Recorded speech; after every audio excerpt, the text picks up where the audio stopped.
नमस्कार. महाराष्ट्राचा हवामान अपडेट या यूट्यूब चॅनलमध्ये आपल्या सगळ्यांचं स्वागत आहे.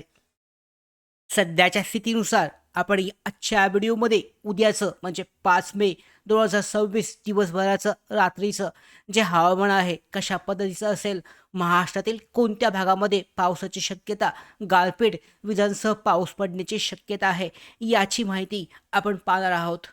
तत्पूर्वी चक्रीवादळाबाबत आपण दररोजच्या अपडेट देतो त्या पहिल्यांदा आपण पाहून घेऊयात आणि त्याच्यानंतर तापमान, आजचं तापमान, उद्याचं हवामान कसं असेल आणि IMDने दिलेल्या ज्या अपडेट आहेत याची माहिती जाणून घेऊयात. अशा सगळ्या महत्त्वाच्या अपडेट ज्या आहे पावसासंदर्भातल्या दररोज मिळवण्यासाठी महाराष्ट्राचा हवामान अपडेट या यूट्यूब चॅनलला सबस्क्राईब करून ठेवा आणि बेल आयकॉनला सुद्धा क्लिक करा, म्हणजे महत्त्वाच्या अपडेट तुमच्यापर्यंत वेळेवर पोहोचतील.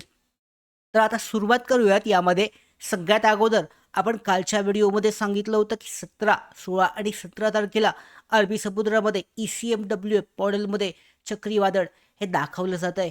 मात्र जी तीव्रता दाखवली होती ही तीव्रता आता कमी होताना दिसते.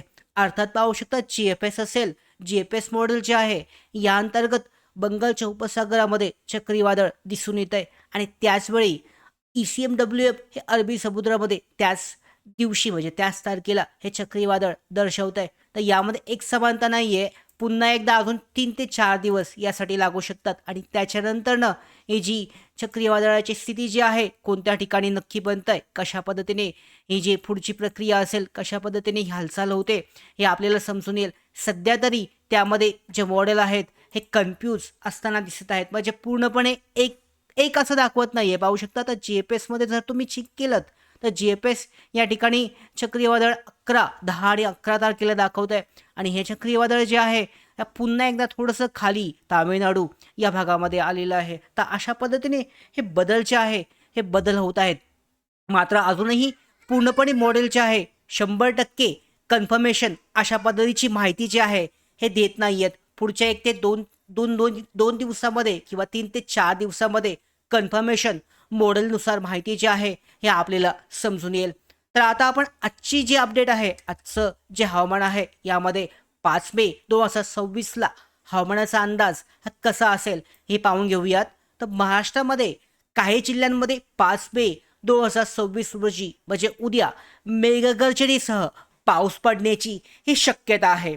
सध्या कोणताही विशेष हवामान प्रणाली कोणतीही सिस्टीम महाराष्ट्र राज्यावर सक्रिय नाही आहे, परंतु स्थानिक पातळीवर ढगनिर्मिती होत आहे आणि यामुळे उत्तर महाराष्ट्रातील जळगाव, मालेगावच्या पूर्वेकडील भाग जो आहे, जळगावचा भाग, जळगावचा पश्चिम भाग, चाळीसगाव परिसर आणि छत्रपती संभाजीनगर, पूर्वीचं औरंगाबाद येथे हलका आणि गडगडाट आणि ढगाळ पाऊस जो आहे याचा हवामान हे या ठिकाणी दिसत आहे.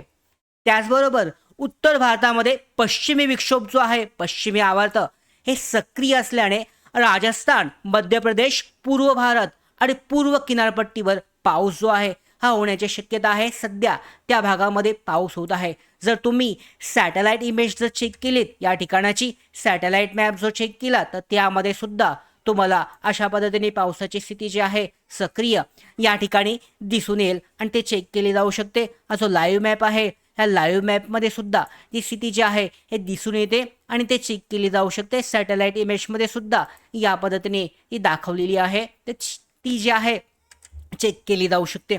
आता उद्या महाराष्ट्रामध्ये कोणकोणत्या जिल्ह्यामध्ये पाऊस होण्याची शक्यता आहे हे जाणून घेऊयात. तर या अंतर्गत जर आपण पाहिलं तर पावसाची शक्यता कोणत्या ठिकाणी आहे महाराष्ट्रामध्ये, तर यानुसार जर चेक केलं तर पाहू शकता 5 मे रोजी जिल्हे कोणते आहेत, गडचिरोली, चंद्रपूर, वर्धा, अमरावती या ठिकाणी 1 ते 2 ठिकाणी मेघगर्जनेसह पावसाची शक्यता आहे.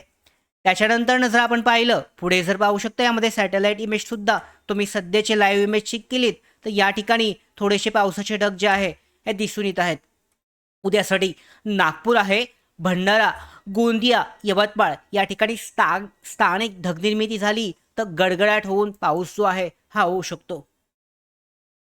त्यानंतर नांदेड आहे, परभणी, हिंगोली आणि वाशिम या ठिकाणी सुद्धा 1 ते 2 ठिकाणी पाऊस होण्याची ही शक्यता असणार आहे. उद्यासाठीचं हवामान आपण सांगतोय इथे पाहू शकता उद्याची तारीख 5 तारीख आपण सिलेक्ट केलेली आहे.